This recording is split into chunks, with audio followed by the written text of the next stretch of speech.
우리는 지난주에 베드로가 예수님께 생명의 말씀이 있습니다 라는 고백을 하면서 사람들이 많이 예수님을 떠났지만 베드로는, 그리고 베드로를 필두로 한 제자들은 이제 예수님을 떠나지 아니하였음을 확인했습니다. 즉 베드로와 제자들은 이제 예수님과 함께, 물론 그 전에도 함께 했지만 계속 함께 하는 삶을, 생활을 하게 된 것이죠. 예수님과 함께 하면서 베드로와 제자들은 예수님의 말씀을 더욱 배우게 되고 예수님이 행하는 이적들을 반복해서 보게 됩니다. 그러면서 예수님에 대한 이해, 예수님이 어떤 분이신가라는 것을 점점 깨닫게 되고, 오늘 본문은 이제 베드로가 믿음의 고백을 주님께 하면서 시몬이 아닌 베드로로 일컬어지는 장면인데요. 오늘 이 말씀을 통해서 저와 여러분도 신앙 고백을 점검하는 시간이 되었으면 좋겠습니다. 그래서 말씀을 시작하기 전에 먼저 한번 질문을 드려보겠습니다. 여러분은 예수님을 누구라고 생각하십니까?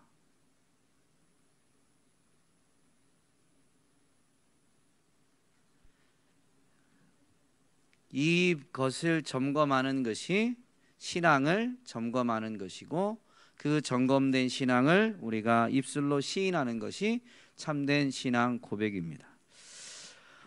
오늘 예수님은 베드로에게 이 고백을 받으실 때 어쩌면 예수님이 의도하셨거나 최소한 제자들이 어떤 생각을 가지고 있는지, 예수님에 대해서 얼만큼 이해하고 있는지 점검하시기 위해서 질문하셨음을 분명히 볼 수가 있습니다. 이 질문을 빌립보 가이사랴 지방에 이르러서 했습니다. 예수님이 빌립보 가이사랴 지방에 이르셨다가 다시 이제 남쪽으로 내려가시게 되는데, 예루살렘을 향해서요. 이 시점은 예수님의 공생애로 치면 대략 2년 6개월쯤이 지난 시점, 십자가 사건을 기준으로 하면 6개월쯤 전이라고 이야기들 합니다. 즉 베드로가 예수님과 함께하면서 예수님의 가르침을 듣고 예수님이 행하시는 이적들을 충분히 본 시점이다라는 것이죠. 그리고 나서 예수님은 빌립보 가이사랴 지방에서 질문을 던지시는 거예요. 이 빌립보 가이사랴 또는 가이사랴 빌립보라고도 말하게 되는데, 이 도시는 어떤 곳이냐? 헤롯 대왕이 주전 20년에 로마 황제 아우구스토에게 사사받은 이 도시입니다. 선물로 받은 도시인데, 헤롯 대왕이 죽고 그의 자녀들이 이제 지역을 나눠서 분봉왕으로 통치하게 되는데, 이 도시가 있는 지방을 헤롯 빌립이 이제 다스리게 되고요. 그 헤롯 빌립은 황제의 이름을 기리면서 이 도시를 가이사랴라고 이제 일컫게 되었습니다. 그런데 이 가이사랴라는 도시가 또 있다 보니까 이 헤롯 빌립이라는 자기의 이름을 더해서 가이사랴 빌립보 또는 빌립보 가이사랴라고 이 도시를 일컫게 된 것이죠. 헤롯 대왕은 이 로마 황제에게 이 도시를 선물 받았을 때 황제의 그 호의가 있으니까 이 도시를 자기가 통치하는 지역의 수도로 삼게 되었습니다. 그러므로 가이사랴 빌립보는 도시 이름부터가 황제라는 칭호가 들어가 있고, 또 로마 제국 안에서 각 지역별로 그 지역을 통치하는 왕들이 있게 되는데, 그 왕이 또 거하는, 행정적으로 그 지역의 수도 역할을 하게 된 권력의, 정치의 이 중심지였던 것입니다. 그러므로 예수님이 여기에서 이 질문을 던지는 것은 상당한 의미가 있는 것이죠. 이게 속담인지 아닌지는 모르는데 많이 회자되는 말입니다. 똥개도 자기 집 앞에서 반은 먹고 들어간다. 처음 들으세요? 고상한 속담만. 똥개, 뭐 똥 이런 거 나오는 속담은 잘 안 들으셔서. 속담처럼 이제 이렇게 많이 알려졌는데요. 이 표현을 굳이 이제 설명을 드리려면 요즘 이제 이 스포츠가 많이 발전을 했는데 스포츠 경기를 보면 이 표현이 딱 맞는 게 있는데 운동 경기를 보면 홈그라운드가 있고 이 원정을 가는 경우가 있습니다. 이제 프로야구나 축구나 그 구단이 그 팀이 자신들의 연고지로 삼고 자신들의 주된 경기장을 정해놓게 돼요. 거기에서 주로 이 훈련을 하고 또 일정에 따라서 경기들도 하게 되는데 이제 프로 팀들 간에는 한 번은 홈에서 경기하면 한 번은 상대팀 홈에 가서 하는 거죠. 그거 이제 원정 간다라고 하는데 홈 경기의 이점이 매우 큽니다. 그 경기장에 익숙해 있고 분위기에 익숙해 있고 그래서 운동 경기에서 이 선수들의 심리적인 부분이 매우 중요한. 그래서 멘탈 요즘 많이 하죠. 그래서 홈그라운드의 이점이 매우 큽니다. 가이사랴 빌립보는 누구의 홈그라운드일까요? 굳이 표현하자면 세상 권세의 홈그라운드라고 할 수 있습니다. 거기에서 예수님이 이렇게 지금 질문을 던지는 거죠. 사람들이 인자를 누구라고 하느냐?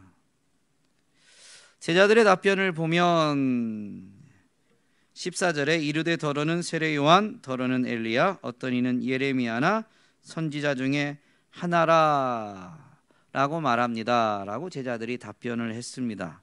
그런데 제자들의 답변은 사실은 그나마 좀 뭐라고 해야 될까요? 예수님에 대해서 긍정적인 말만 보고한 거예요. 예수님이 사람들이 뭐라고 말하는지 모르시는 건 아니죠. 그분은 하나님의 본체, 하나님과 동등하신 하나님이십니다. 사람들의 생각과 마음을 사실은 다 아시지만 그럼에도 불구하고 제자들에게 이 빌립보 가이사랴 빌립보에서 질문을 던지신 것입니다. 예수님의 공생애를 보면 예수님을 향해서 평가하고 비방하는 소리들도 많이 있었고 대적하는 이들도 많이 일어났죠. 그걸 다 겪으셨는데 사람들이 자기에 대해서 따르는 무리들이 어떤 말을 하고 대적하는 무리들이 방관자들은 종종 어떤 비방을 하는지 예수님이 모르시는 건 아닌데 제자들에게 굳이 물으시는 것은 두 번째 질문을 위한 의도적인 부분이 있는 거죠. 사람들은 예수님을 일컬어서 귀신 들렸다, 미쳤다, 신성 모독자다 여러 가지 이야기들로 부정적인 말도 했습니다마는 제자들은 어쨌든 예수님께 답변할 때는 그래도 긍정적인 부분만 답변했습니다. 그런 제자들에게 예수님이 이어서 분명히 이렇게 본론을 말씀하신 것이죠. 너희는 나를 누구라고 하느냐? 예수님이 확인하고 싶으신 것입니다. 여러분은 예수님을 누구라고 생각하십니까? 예수님이 확인하고 싶어 하십니다. 베드로의 답변을 보면 주는 그리스도시요 살아계신 하나님의 아들이십니다 라는 고백을 하죠.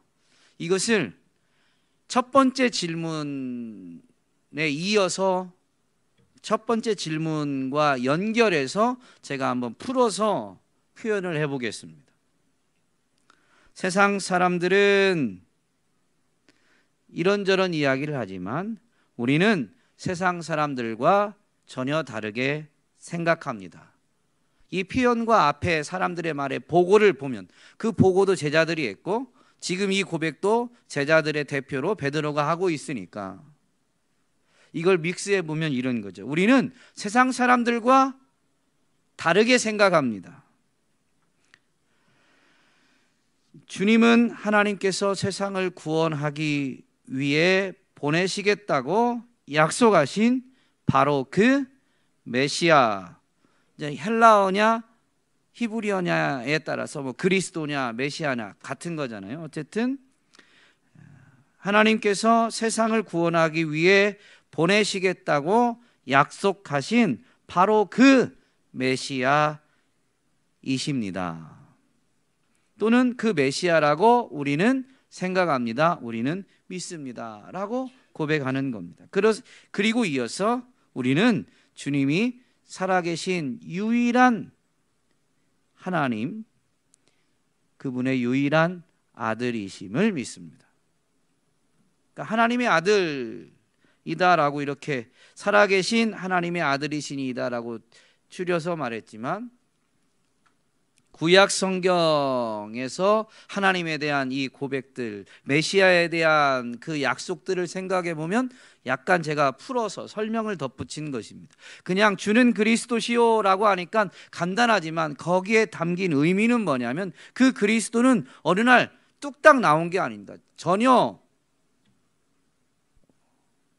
뭐라고 해야 될까요? 출처도 없는데 베드로가 만들어낸 고백이 아닌 거죠. 구약 성경에서부터 선지자를 통해서 하나님이 반복적으로 말씀하셨던 약속하셨던 바로 그 메시아이시다라는 의미입니다. 그리고 살아계신 하나님은 바로 구약에서 여호와 살아계신 하나님은 어떤 분이세요? 유일한 참 하나님. 그분의 독생자니까 유일한 아들이다라는 고백이 살아계신 하나님의 아들이십니다라는 말의 의미인 것이죠. 예수님의 이 질문은 바로 제자들이 그 예수님의 참된 정체에 대해서 깨닫고 있느냐, 이해하고 있느냐라는 것을 확인하기 위해서 던지신 거예요. 21절을 보면 이때로부터 라고 하면서 이제 다음 주에 살펴볼 본문이긴 한데요. 어쨌든 예수님은 이때로부터 메시아로서 자기가 하실 일을 행하실 앞으로의 일을 말씀하십니다. 그때부터 가르치신 거예요. 이때로부터 가르치셨다라는 거죠. 그게 뭐예요? 십자가와 부활입니다. 십자가와 부활. 이게 무슨 의미냐면 십자가와 부활의 의미와 가치는 예수님이 하나님이 그 옛날부터 약속하셨던 메시아고 예수님은 본래 하나님과 동등하신 하나님으로부터 나오신 유일한 아들. 유대인의 사상으로 보면 그 아들은 아버지의 아들은 나중에는 그 아버지의 유업을 그대로 물려받는 동일한 존재로 인정됩니다. 그러므로 하나님의 아들이다라는 이 표현은 사실은 뭐냐면요, 하나님으로부터 오신 하나님이다라는 의미예요. 그래서 사도 바울이 빌립보서에서 예수님에 대해서 교회에게 가르칠 때 너희 안에 이 마음을 품으라 곧 그리스도 예수의 마음이니 라고 하면서 예수님에 대해서 이제 설명하는데 그는 근본 하나님의 본체시나 하나님과 동일한 하나님이시다라고 분명히 설명을 하게 되죠. 하나님이 그냥 만들어낸 어떤 존재가 아닙니다. 이 예수님에 대한 참된 그 정체를 알게 될 때에 그분의 죽으심의 가치, 그분의 죽으심의 의미가 살아나는 거예요. 그냥 인간으로 예수로 안다면 그냥 한 사람이 억울하게 죽은 거나 아니면 자기 죄 때문에 죽은 거예요. 구약에서부터 약속하셨던 그 메시아다, 그리고 하나님이시다라는 것 때문에 예수님은 죄가 없으시다라는 이 분명한 의미를 되새기게 되는 거예요. 그분이 죄가 없기 때문에 그분의 십자가는 나를 위한, 나의 죄를 대신 지신 대속의 십자가다라는 것을 분명히 깨닫게 되는 거예요. 그게 아니면 아무리 올바르게 살아도, 아무리 깨끗하게 살아도 죄 없는 사람은 없습니다. 결국 그러면 그의 죽음은 사람이라면, 인간이라면, 이 그리스도시고 하나님의 아들이시다라는 이 깨달음이 없으면 그분의 죽음은 나와 아무런 상관이 없는 거예요. 그래서 예수님은 이 2년 6개월 동안은 예수님을 나타내시는, 물론 하나님 나라를 증거하셨지만 예수님이 어떤 분이신가라는 것을 요한복음에 보면 계시하시는 가르침이 많죠. 자기를 계시하시면서 그것을 분명히 사람이 깨달아 알 수 있도록, 사람이 믿을 수 있도록 이적도 행하신 겁니다. 이 이후의 기록을 보면 예수님이 이적을 행하셨는지 안 행하셨는지는 알 수는 없습니다. 그러나 이 이후의 기록에는 이적이 별로 없어요. 특별히 예루살렘에 입성해서는 더 이상 이적을 안 일으키셨는지 모르지만 기록에는 없습니다.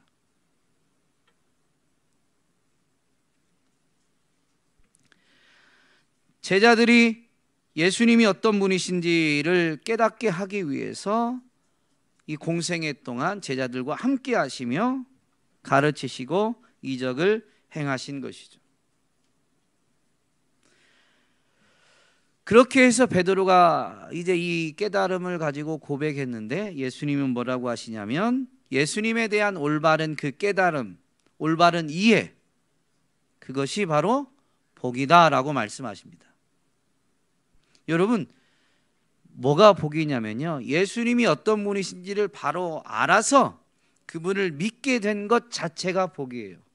믿고 나서 예수님이 나한테 뭘 해주셨다, 예수님이 나를 어떻게 해주셨다가 복이 아니라요, 예수님이 누구신가라는 것을 알게 된 게 복이고, 그래서 그분을 믿게 된 게 복인 거예요. 나머지는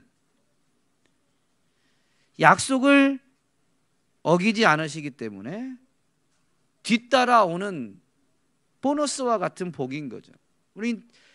그런데 뒤따라오는 것에 자꾸 우리 너무 연연하면 안 됩니다. 진짜 복은 예수님이 누구이신지 아는 게 복입니다. 여러분, 예수님과 함께한 제자들은 예수님과 함께 했으니까 예수님의 정체를 깨닫고 그래서 믿게 되었다라고 생각하십니까? 아니면 오늘 예수님이 말씀하시는 것처럼, 베드로에게 말씀하시는 것처럼 복이 있다, 왜냐하면 이것을 알게 하신 것은 하나님이시다라고 말씀해 주시죠. 2년 6개월 동안 함께 다녀서 예수님의 말씀을 듣고도 또 예수님이 행하는 이적을 보고 났기 때문에 믿은 게 아니라 하나님이 깨닫게 해주셨다라는 거예요. 여러분 어떻게 생각하세요? 여러분이 만약에 그 12명에 포함돼서 2000년 전에 예수님과 함께 2년 6개월 동안 살았다, 그러면 여러분은 예수님이 그리스도시고 하나님의 아들이시다, 하나님이시다라는 것을 더 쉽게 믿을 것 같아요? 믿는데 더 어려울 것 같아요?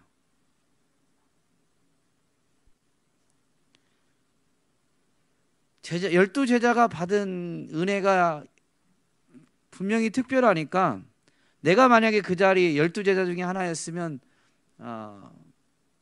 예수님을 믿는데 분명히 더 유익했을 것이다 라는 생각이 들죠. 근데 질문하는 걸 보면 또 그렇게 답하면 안 될 것 같잖아요. 너무 뻔한 질문이니까.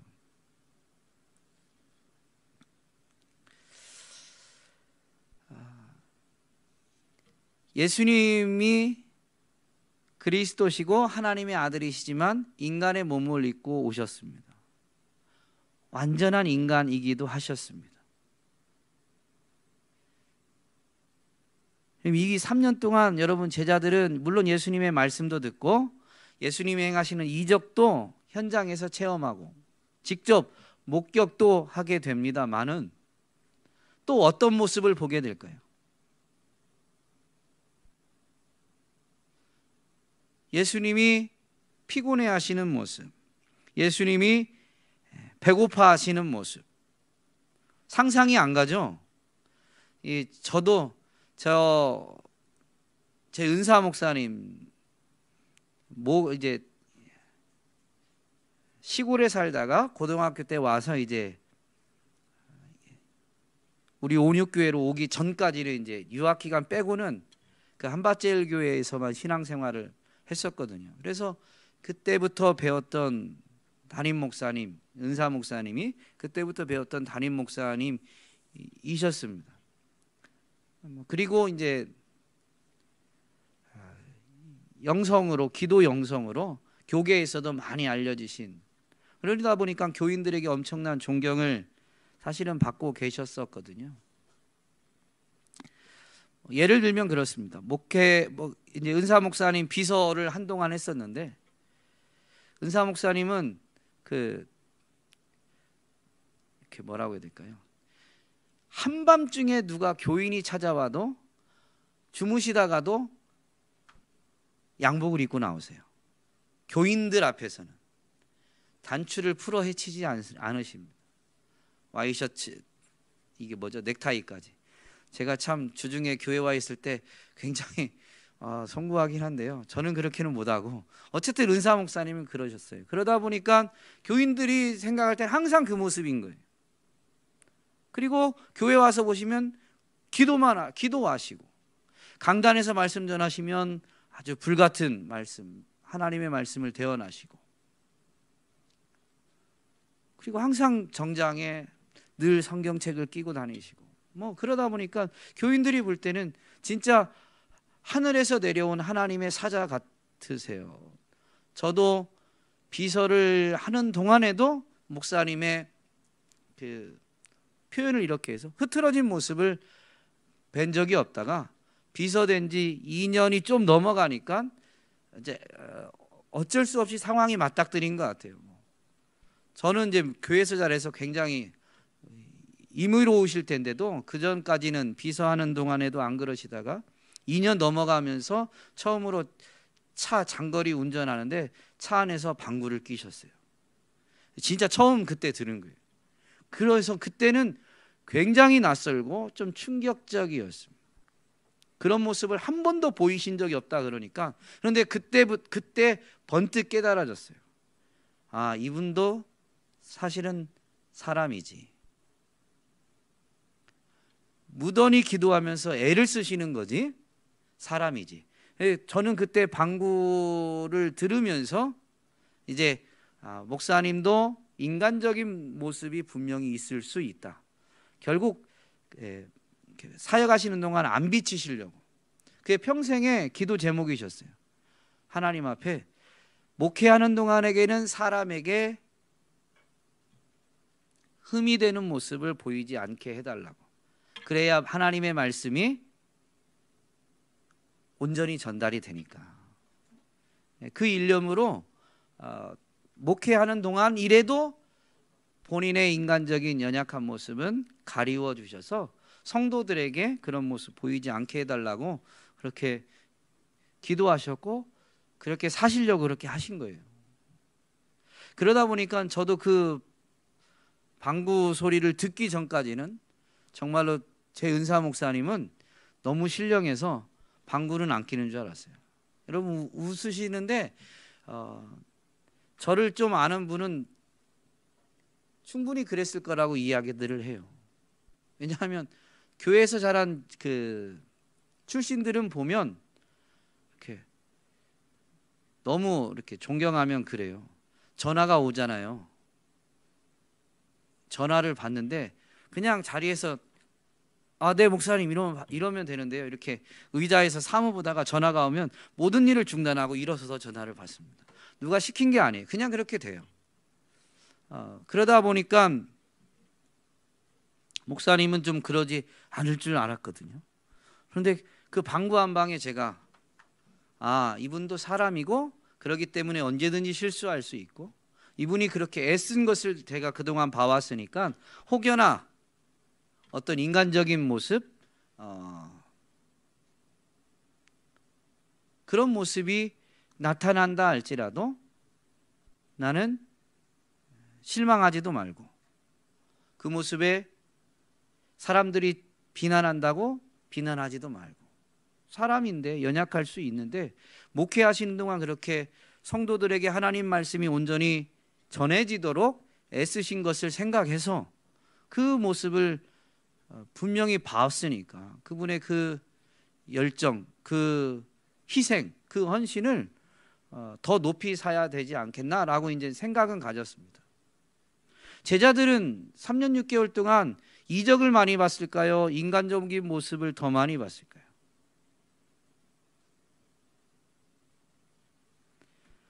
예수님이 특별한 분이다라고는 생각은 분명히 들었겠지만 하나님이다라는 생각을 갖는 데는 어쩌면 그분이 가르치심은 뭐 그렇고 이적은 사람의 능력은 아니니까.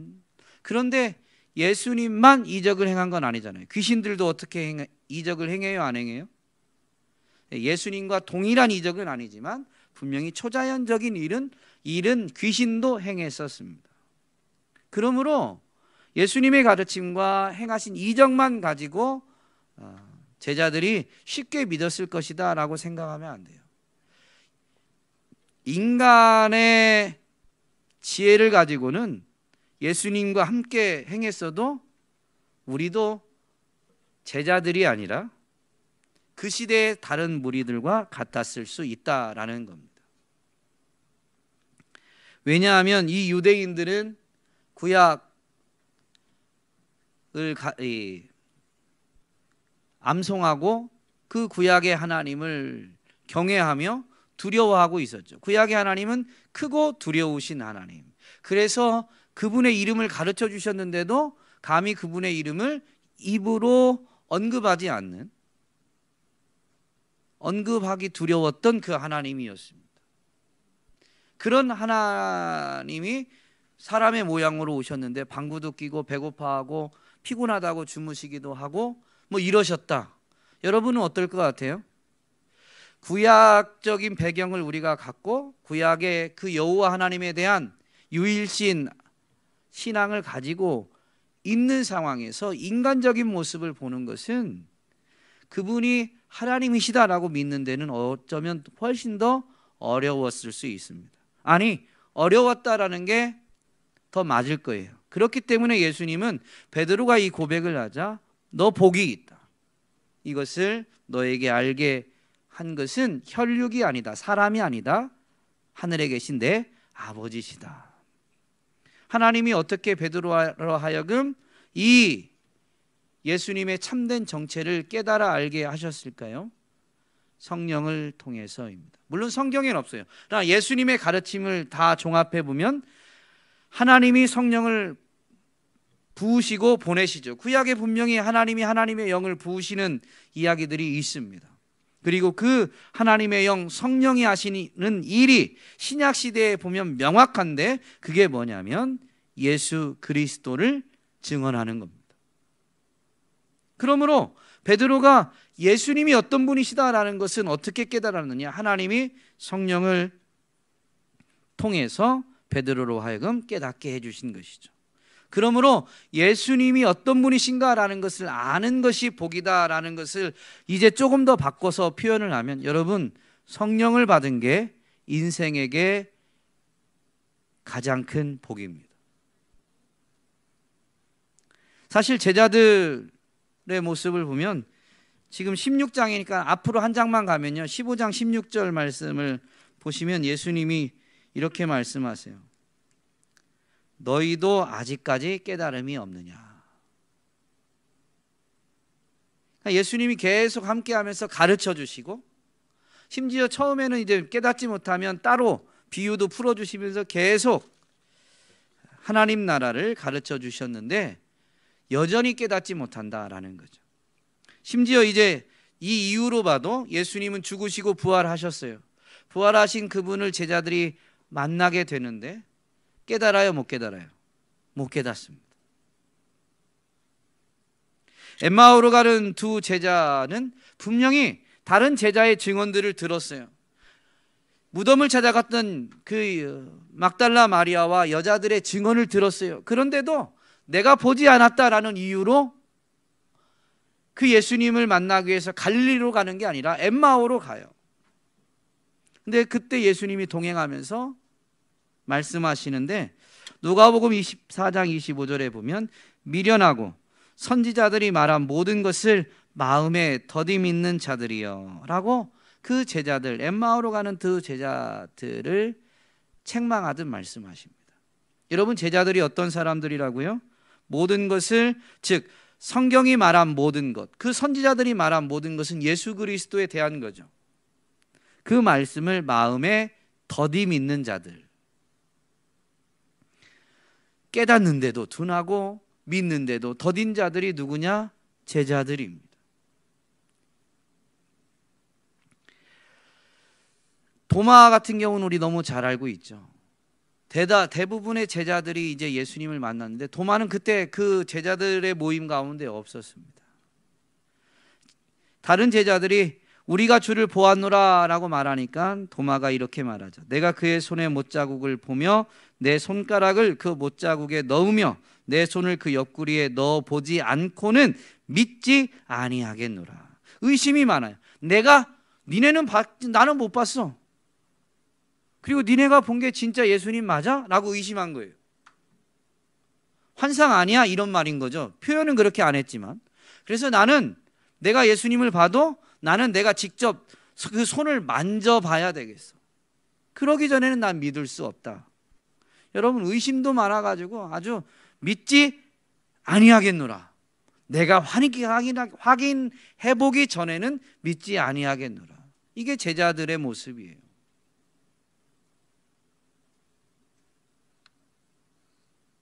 오늘 우리는 어떻습니까?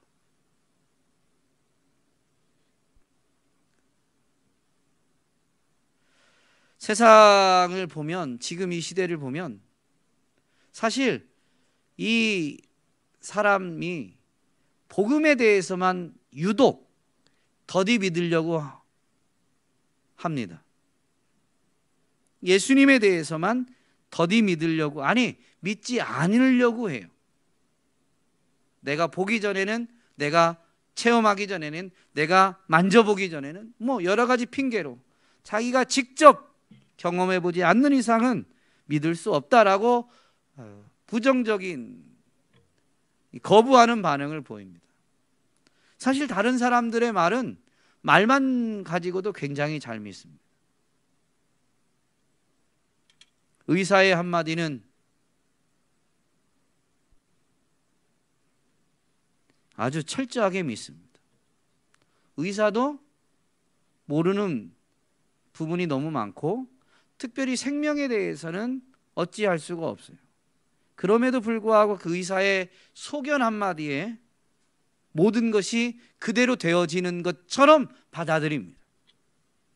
과학자들도 추론을 입증하기 전까지는, 확인되기 전까지는 추론인 경우가 많은데 그런 과학자들의 한마디에도 사람들은 철석같이 믿습니다. 내가 실험해보고 한 10,000번 실험해봐서 정말로 90% 이상 그런 결과가 나오면 믿겠다, 이렇게 하는 사람은 하나도 없어요.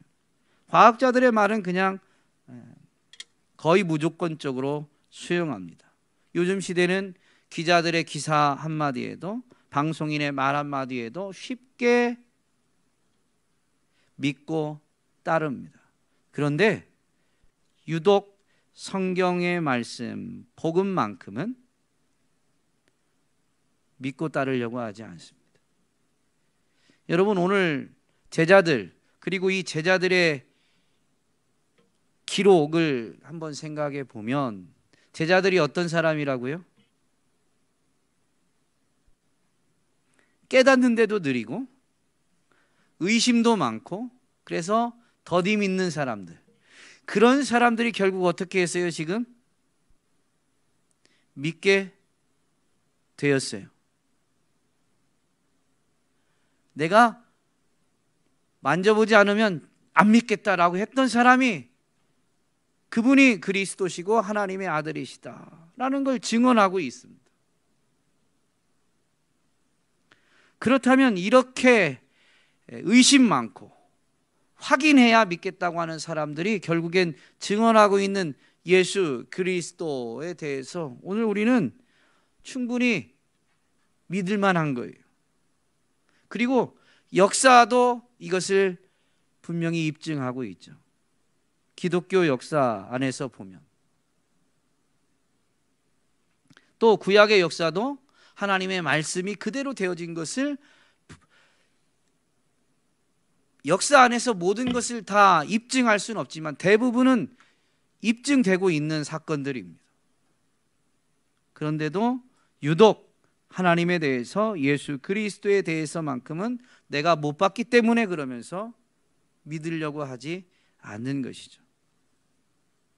요한복음 20장 31절에 보면 여러분 이런 말씀이 있어요. 오직 이것을 기록함은 너희로 예수께서 하나님의 아들 그리스도이심을 믿게 하려 함이요 또 너희로 믿고 그 이름을 힘입어 생명을 얻게 하려 함이니라. 여러분 성경에 요한복음 나아가서 이 성경의 기록 목적이 뭐냐면요, 예수님이 하나님의 아들 그리스도이심을 믿게 하는 데 있고 그래서 믿어서 생명을 영생을 얻게 하는 데 있는 겁니다. 이걸 위해서 기록된 거예요. 모든 사건을 낱낱이 기록한 게 아닙니다. 이것을 믿을 수 있는 사건들만 추려서 기록한 거예요. 그러면 오늘 본문의 사건, 이 베드로의 고백도 베드로가 어떤 사람인지를 생각해 보면 안드레의 초청을 받아서 예수님을 만나고도 베드로는 어떻게 했다고요? 안드레는 예수님을 따라갔지만 베드로는 어떤 사람이었어요? 집으로 돌아갔죠. 그런데 예수님이 그 베드로를 또 찾아오시고 불러내서 데리고 다니시면서 예수님이 어떤 분이신지를 가르쳐 주신 거예요. 쉽게 믿지 않는 의심 많은 베드로만이 아니라 도마나 다른 제자들도 거의 그렇습니다. 근데 그런 제자들에게 예수님이 어떤 분이시다라는 것을 계시하시고 나타내셔서 예수님이 누구신지를 믿게 한 것이고 또 그들로 하여금 그것을 기록하게 하신 겁니다. 그래서 이것을 기록한 건 뭐라고요? 오늘 우리도 예수님이 그리스도시고 하나님의 아들이시다라는 것을 믿게 하기 위해서 기록했다라고 분명히 가르쳐 주죠. 여러분, 성경의 증거만으로 그리고 성경 안에 있는 그 증인들의 증언만으로 그 증언이 기록되어져 있죠. 그리고 역사를 통해 입증된 것만으로 예수님이 그리스도시고 하나님의 아들이시다라는 것은 믿기에 충분합니다. 믿기에 충분합니다. 다만 우리 인생이 죄 가운데 있다 보니까 그것을 요한복음에서는 비유적으로 어둠 가운데 있어서 빛이 비춰도 깨닫지 못하는 것뿐이죠.